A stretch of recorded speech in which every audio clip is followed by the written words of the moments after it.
ಹೋರಾಟ 15 ದಿನ ಕಾಲಿಟ್ಟಿದೆ. ನಾನಿಡೋ ಕಾರಣ ಏನಪ್ಪ ಅಂದರೆ ಸರ್ಕಾರ ನಮ್ಮ ಜೊತೆಗೆ ಸರಿಯಾದ ರೆಸ್ಪಾನ್ಸ್ ಮಾಡಿದೆ. ಹೇಳಿದಂಥ ಕನಿಷ್ಠ ವೇತನ ಜಾರಿ ಮಾಡಿದೆ.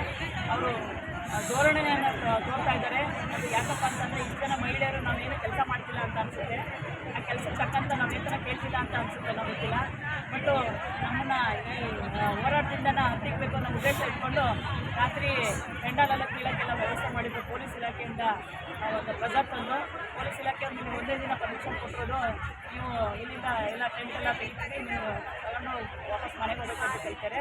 ಬಟ್ ನಾವು ವಾಪಸ್ ಮನೆಗೆ ಹೋಗಕ್ಕೆ ಬಂದಿಲ್ಲ.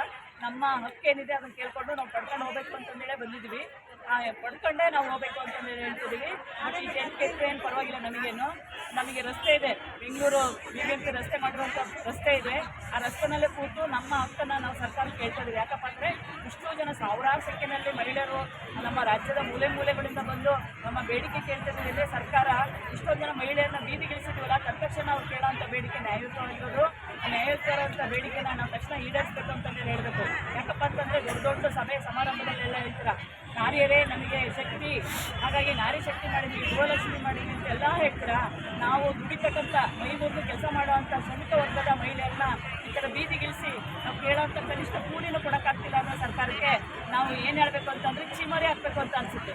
ಯಾಕಪ್ಪ ಅಂತಂದರೆ ಸರ್ಕಾರದಲ್ಲಿ ನೀವು ಬಿಟ್ಟು ಗ್ಯಾರಂಟಿ ಯೋಜನೆಗಳು ಮಾಡ್ಕೊಂಡು ನಮಗೆ ಕೊಡೋಕ್ಕೆ ಸಂಬಳ ಇಲ್ಲದೇ ನೀವು 3-4 ತಿಂಗಳಿಗೆ ಒಂದ್ಸಲ ಸಂಬಳ ಕೊಡ್ತಾ ಇದ್ದೀರಾ.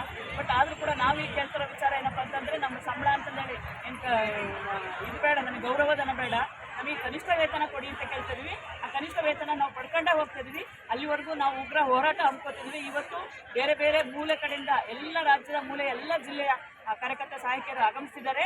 ನಮ್ಮ ಹೋರಾಟ ನಮ್ಮ ಆದೇಶ ಬರೋವರೆಗೂ, ನಾವು ಏನು ಕೇಳಿದ್ವಿ ಆದೇಶ ಬರೋ